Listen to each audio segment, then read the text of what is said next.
There's a question I hear often from students who really want to learn English.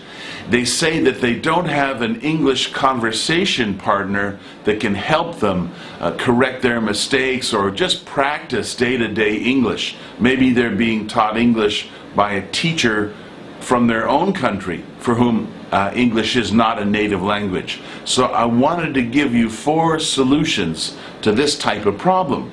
One is to go and find a foreign friend.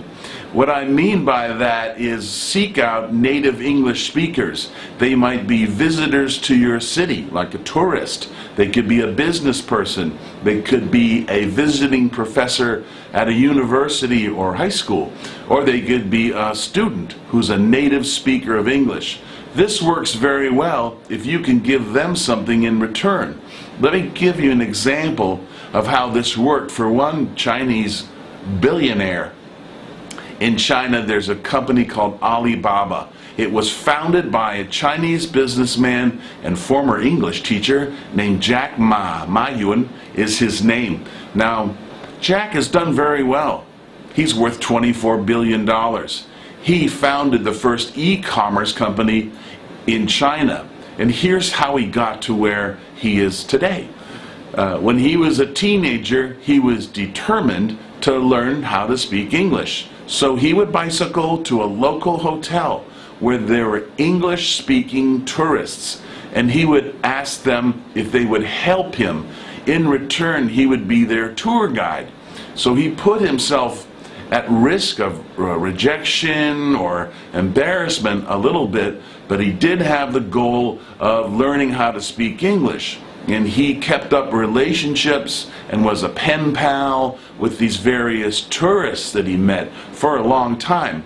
He eventually went to teaching college. He learned to speak English very well, and he later founded this company called Alibaba that has made him the second wealthiest guy in China. That's not the most important thing, but good for him.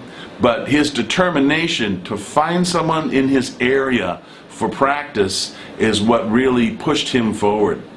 Another way is to do online courses. If you can find an online course or an online tutor, it's worth the money to check to see if your pronunciation is correct, to make sure your basic English is correct. It's worth that money to have immediate feedback from some native speaker.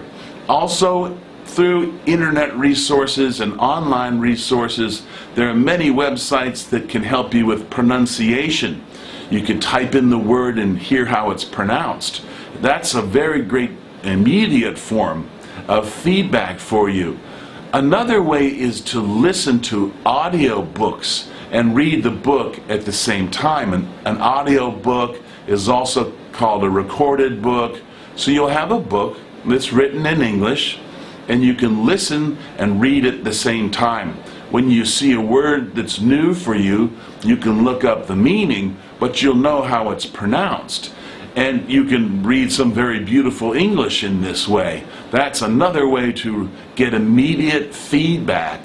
There are other programs that sponsored by the BBC, Voice of America, where you can practice your English, and they're free.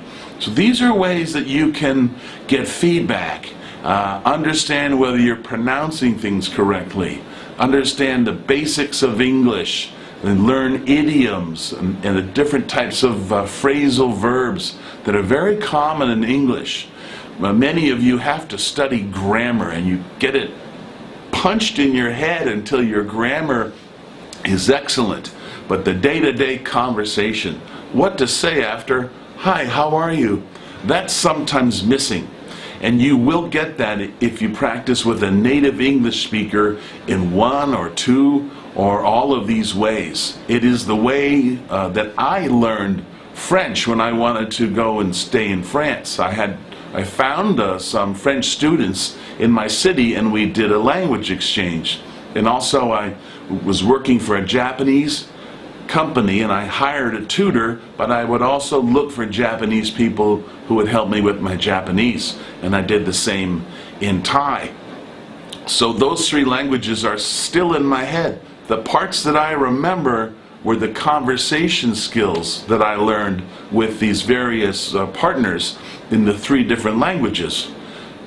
Sometimes I get confused between all 3 of them, but mostly these lessons remain because they were me interacting with somebody and hearing how things are really pronounced. So now I can follow along in those languages. I use Thai mostly now because I live in Thailand, but when I hear Japanese, I can understand it and I can watch a French movie. So if I can do it, you can do it. So seek out a teacher or some way where you're listening and exchanging ideas in English, and you'll really make a lot more progress.